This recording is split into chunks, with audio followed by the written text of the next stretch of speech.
Yes po, muli po isang magandang umaga po sa ating lahat mga kabarangay. Coiner String po, nagbabalik. Kumusta po kayo lahat?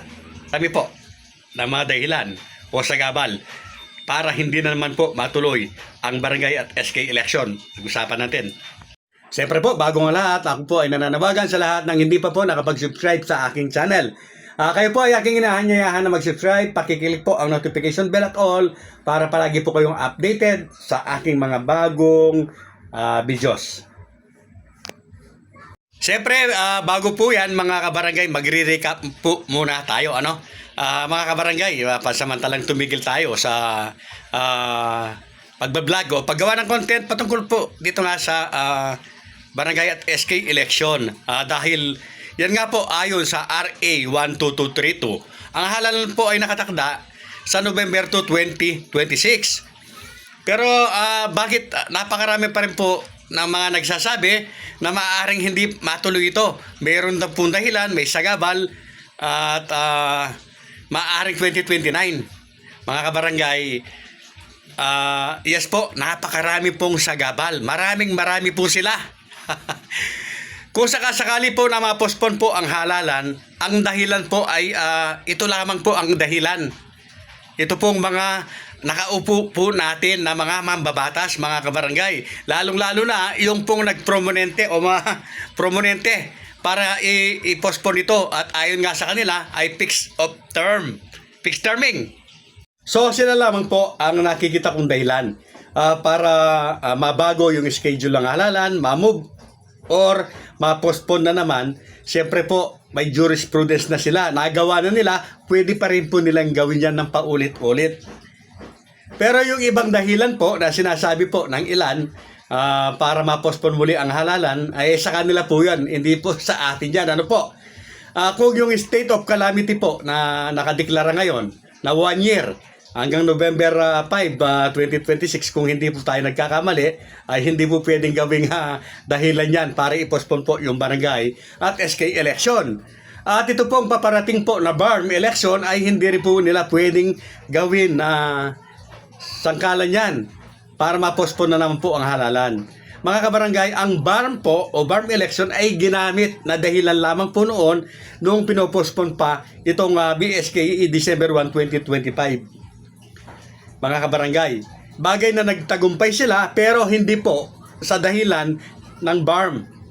So, wala po tayong nakikitang dahilan mga kabarangay na kung sakasakali po itong BARM na ito ay matuloy o magaganap na at para ma-postpone na naman o ma-move ito pong November 2, 2026, malayong mangyari po yan. Hindi po yan mangyayari at imposible po.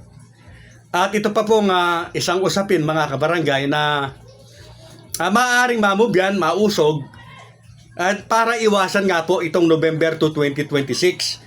Noon pa po sinasabi na natin na pwedeng maiusog yan, pwede pong amyendahan yan ng ating mga mambabatas para iusog po yan.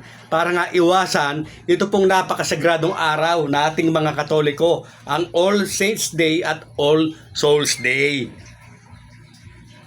Kaya po napakalinaw na mga kabarangay na kung sakaling i-move, postpone po ang halalan ay yun nga pong mga sirkumstansya. Yung may laganap po na kaguluhan o gera, laganap po na kalamidad sa ating bansa. Yung talagang involved po ang kabuuan ng ating bansa. Yes po, pwede pong ma-postpone ang halalan dyan. Pero kung itong BARM election lamang o itong pagkakadeklara na state of national calamity, hindi po pwedeng i-postpone yan. Ang makakapag-postpone na naman po yan, mga kabarangay, 101%. Ito nga pong mga ating mga mababatas. Yes po, nasa kanilang mga kamay na nga po ngayon. Talaga, kung matutuloy, mapopospone ang halalan.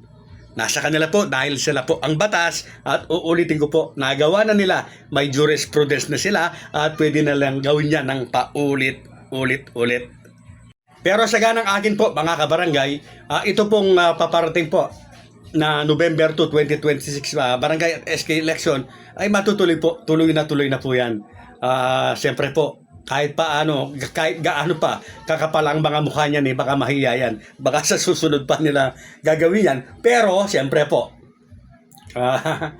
laging may posibilidad po dahil nasa kanila nga po ang kapangyarihan na mag-postpone po ng barangay at SK election nga.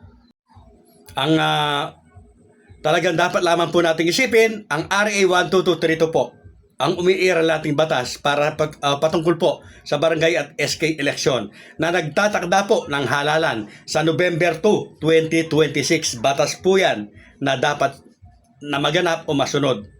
Pero dahil nga po ito ay tumama sa All Souls Day at All Saints Day, may kapangyarihan po ang Kongreso para yan po ay usog, mga kabarangay. So yan po yung mga dahilan po para mapospon o mausog ang halalan. Uulitin po natin, hindi po dahil sa state of national calamity na nakadeklara sa buong bansa at hindi rin po ang BARM, ang mga sagabal po yung ating mga mambabatas. Yan lamang po.